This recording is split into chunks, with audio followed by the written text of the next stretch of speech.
Qui est cette dame sereine, à l'esprit rassis que les hommes considéraient tant? Qui est cette vaillante compagnonne qui fut la première femme qui tua un ennemi de l'islam? Qui est cette femme hardie qui forma pour les musulmans le premier cavalier à brandir son épée pour la cause d'Allah? Cette femme, c'est Safiya bint Abd al-Muttalib, la Qurayshite, tante paternelle du messager d'Allah. Son père est Abd al-Muttalib ibn Hashim, grand-père du prophète Mohammed sallallahu alayhi wa sallam, chef et maître influent des Qurayshites. Sa mère est Hala bint Wahb, la sœur de Amina bint Wahb, donc la mère du messager d'Allah. Veuve de Harith ibn Harb, son premier époux, donc frère du chef des Banu Umayya, Sufyan ibn Harb, et son second époux est Al-Awwam ibn Khuwaylid, le frère de Khadija bint Khuwaylid, la plus noble des dames arabes à l'époque anté-islamique et la première mère des croyants en islam. Elle a eu un fils et son fils est Zubayr ibn al-Awwam, apôtre du messager d'Allah. Le second époux de Safiya al-Awwam ibn Khuwaylid passa lui aussi de vie à trépas, lui laissant un petit enfant, donc Zubayr, qu'elle éleva avec sévérité et rigueur dans l'intention de l'endurcir. Elle le préparait ainsi à devenir cavalier et l'instruisait aux arts de la guerre. Elle le faisait jouer à tailler des flèches et à réparer des arcs. Elle le lançait incessamment dans des situations périlleuses et le poussait à affronter tous les dangers. On rapporte que quand elle remarquait une abstention ou une hésitation de la part de son fils devant un danger, elle le frappait violemment. Et cela lui a valu des reproches, notamment d'un oncle paternel de son enfant qui lui dit « Ce n'est pas ainsi que l'on corrige un enfant. Tu le frappes comme si tu le haïssais, et non pas comme si tu étais sa mère. » Elle répliquait alors avec cette phrase-là. « Qui prétend que je le hais ne dit que mensonge. Je ne le corrige que pour qu'il devienne sage, apte à vaincre les armées et remporter le butin. » Quand Allah subhanahu wa ta'ala confia à son prophète Mohammed sallallahu alayhi wa sallam la mission de prêcher la religion de la droiture, de la vérité, et l'envoya aux hommes pour annoncer la bonne nouvelle et avertir contre la damnation, il lui commanda de commencer par ses proches. Aussi le prophète Mohammed sallallahu alayhi wa sallam rassembla les Banu Abd al-Muttalib, donc les femmes et les hommes de sa famille, grands et petits, et s'adressa à eux en ces termes. Ô Fatima, fille de Mohammed, ô Safiya, fille de Abd al-Muttalib, ô descendant de Abd al-Muttalib, sachez que je ne puis rien pour vous auprès d'Allah. Il les appela ensuite à embrasser la foi en Allah et les incita à adhérer au message qu'il prêche. Certains d'entre eux répondirent favorablement à l'appel de la lumière divine, tandis que d'autres se refusèrent à le faire. Safiya bint Abd al-Muttalib fait partie du premier groupe des croyants qui adhérèrent à la foi, et c'est alors qu'elle parvint à la plénitude de la gloire, associant à son haut lignage l'honneur de l'islam. Safiya se joignit à la caravane de la lumière avec son jeune fils Zubayr ibn al-Awwam et dut, à l'instar des premiers musulmans, endurer l'injustice et l'impitoyable persécution des Quraysh. Puis, quand vint le prophète Mohammed sallallahu alayhi wa sallam et reçut, lui et les croyants, l'autorisation d'émigrer à Médine, cette noble dame quitta la Mecque avec tout ce que cette ville représentait pour elle comme moment mémorable. Elle quitta la Mecque dans le but de se rapprocher d'Allah et de sauvegarder sa foi. À cette période de sa vie, Safiya était proche de la soixantaine, mais ça ne l'a pas empêchée de marquer l'histoire sur le champ d'honneur dans sa lutte incessante pour la cause d'Allah, et notamment par des actions d'éclat qui lui ont valu les éloges bien mérités des historiens. À travers ce podcast, on partagera deux événements, donc le premier qui a lieu lors de la bataille de Uhud et le second le jour de la bataille de la tranchée qu'on surnomme El Khandaq. Le tout premier événement, il a eu lieu au cours de la bataille de Uhud. Donc Safiya à ce moment-là, elle était partie avec un groupe de femmes participer au djihad pour la cause d'Allah, donc au sein de l'armée musulmane, et elle s'occupait de transporter de l'eau, de donner à boire aux soldats, de tailler les flèches et de réparer les arcs. C'était également pour elle l'occasion de suivre le déroulement des combats et d'en ressentir tous les effets. Et imaginez-vous 2 secondes, sur le champ de bataille, il y avait des membres de sa famille, dont son neveu, Mohammed, le messager d'Allah, sallallahu alayhi wa sallam, son frère, Hamza Abd al-Muttalib, qu'on surnomme le lion d'Allah, et son fils, Az-Zubayr ibn al-Awwam. Elle tenait à être là parce que par-dessus toutes ces considérations, cette bataille, elle était décisive pour le sort de l'islam, une religion qu'elle avait choisi d'embrasser par intime conviction. Quand elle découvra que les musulmans, à l'exception de quelques-uns, faisaient défection en laissant le prophète Mohammed sallallahu alayhi wa sallam à découvert et que les ennemis de l'islam étaient sur le point de l'atteindre pour le tuer, elle jeta son outre par terre et s'élança telle une lionne, voyant ses petits en danger. Elle ôta à l'un des défaitistes sa lance et fraya son chemin au cœur de la mêlée. Le fer de sa lance, lardant les visages ennemis, en criant aux musulmans « Malheur à vous, laisseriez-vous le messager d'Allah à découvert ?»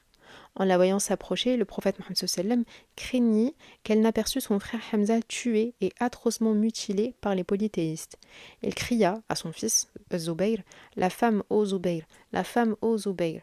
Zubayr se précipita alors vers elle et l'intercepta en disant « Arrête-toi, ô mère, arrête-toi !» Elle lui répondit « Éloigne-toi de mon chemin, misérable !» Mais le messager d'Allah t'ordonne de reculer, lui expliqua Zubayr. Et pourquoi donc, dit-elle, on m'a déjà informé que le corps de mon frère a été mutilé. Or, c'est pour la cause d'Allah qu'il l'a subi.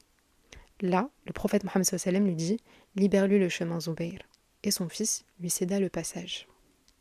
Ce qu'il faut comprendre ici, c'est que Safia bint Abd al-Muttalib, elle est en train de montrer sa force et sa loyauté au prophète Mohammed sallam. Pile au moment où il y a certains musulmans qui reculent, par peur, ils ont peur de mourir, ils ont peur de perdre le combat, elle s'élance. Elle rentre sur le champ de bataille. Elle cherche son frère à ce moment-là.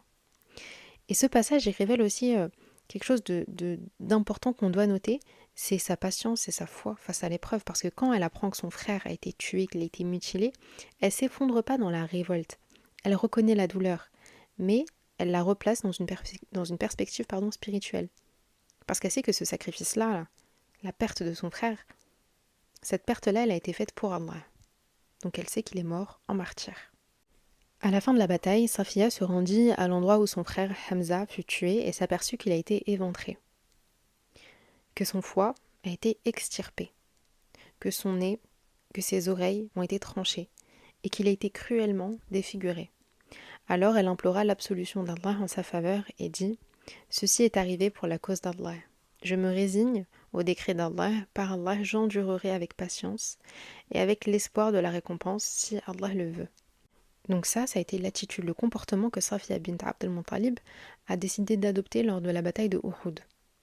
Et son histoire au cours de la bataille de la tranchée, le Khandaq, elle est révélatrice d'une intelligence supérieure, d'une grande acuité, et d'une vaillance et d'une détermination. En voici le récit. Quand le messager d'Allah sallallahu alayhi wa sallam, décidait d'entreprendre une expédition militaire, il avait pour habitude de laisser les femmes et les enfants dans les forts par crainte que Médine ne subît une perfide attaque en l'absence de ses gardiens. Ainsi, quand arriva le moment de la bataille de la tranchée, il mit ses femmes, sa tante paternelle, Safia, et un groupe de femmes musulmanes dans un fort que Hassan ibn Thabit avait hérité de ses aïeux. Et ça a été l'un des forts les plus imprenables de Médine. Au moment où les musulmans sur la tranchée faisaient front aux Quraysh et à leurs alliés, loin de leurs femmes et de leurs enfants, Safia bint Abd al-Muttalib, elle a aperçu une ombre se mouvoir dans l'obscurité du crépuscule de l'aube. Elle décida de prêter une oreille attentive et écarquilla les yeux. Et voilà qu'elle découvrit un juif qui s'était approché du fort en quête de renseignements sur ses hôtes et sur les lieux. Elle se rendit compte qu'il s'agissait bel et bien d'un espion envoyé par son peuple pour s'assurer si le fort était gardé par des hommes ou bien qu'il n'abritait entre ses murs que des femmes et des enfants. Et à ce moment-là, elle se dit « Les Juifs de Quraïda ont violé leur pacte avec le messager d'Allah et se sont alliés à la coalition des Quraysh contre les musulmans. Or, il n'y a pas de soldats musulmans disponibles pour s'interposer entre eux et nous pour nous défendre puisque le messager d'Allah et ses compagnons étaient au front face à l'ennemi. Si cet ennemi d'Allah, si ce juif réussit à rapporter notre situation à son peuple, les juifs réduiront nos femmes à la captivité et les enfants à l'esclavage, et ce sera une calamité pour les musulmans. Alors écoutez bien, elle décida de faire quelque chose de très intelligent, quelque chose d'osé, de risqué, mais elle le fit quand même. Elle enroula son écharpe sur la tête, resserra ses vêtements avec une ceinture autour de sa taille, elle prit un gros bâton sur l'épaule et descendit jusqu'à la porte du fort qu'elle entrouvit avec discrétion et prudence. Elle se mit ensuite à épier l'ennemi d'Allah à travers l'entrebâillement en se tenant sur ses gardes. Puis, une fois qu'il se trouva à sa portée, elle fonça sur lui et lui asséna un coup ferme sur la tête et qui le renversa à même le sol. Et enchaîna par une volée d'autres coups qui l'achevèrent. Elle le décapita avec un couteau qu'elle tenait sur elle et jeta la tête du haut du fort. La tête roula du haut de l'escarpement et termina sa course entre les mains des Juifs qui attendaient en bas. À la vue de la tête de leur ami, ils se dirent: nous étions sûrs que Mohammed ne laisserait pas les femmes et les enfants sans garde, et par conséquent, ils revinrent sur leurs pas. Et c'est comme ça, c'est par cette histoire, que Safiya bint Abd al-Muttalib fut la première femme musulmane qui tua un ennemi de l'islam. Cette femme, Safiya bint Abd al-Muttalib, est une femme que l'on doit prendre en exemple. Pourquoi? Parce qu'elle avait du courage, elle avait une foi sincère, et elle n'a pas hésité à se lever pour défendre le prophète Mohammed sallallahu alayhi wa sallam, pour défendre l'armée musulmane, pour se battre, pour ses proches, pour sa famille, et pour Allah. Son histoire, ses agissements, son comportement, sa personne nous rappelle que le vrai musulman ne croise pas les bras et n'attend pas que les choses se fassent. Il prend des décisions, il décide de se battre, il décide de s'investir. Cette femme incarne le courage, la loyauté, la patience, des qualités qui continuent d'inspirer les croyants aujourd'hui et qui doivent continuer à nous inspirer. Qu'Allah agrée Safiya bint Abd al-Muttalib, qui fut un modèle de femme musulmane accomplie. Elle avait parfait l'éducation de son enfant unique. Elle fit preuve de grande patience face à la perte de son frère. Elle endura tout au long de sa vie les plus rudes épreuves en femme résolue, sage et brave. L'histoire lui a rendu hommage en ces termes. Safiya bint Abd al-Muttalib fut la première femme à avoir tué un païen en islam. Ce récit est tiré du livre Extrait de la vie des Sahabiyettes, un livre écrit par l'auteur Abdurrahman Rafat el-Bacha. Si cet épisode t'a plu, n'hésite pas à le partager et en parler autour de toi. Tu peux me rejoindre sur les réseaux, c'est safia.podcast, et on se dit à très vite pour un nouvel épisode. Assalamu alaikum.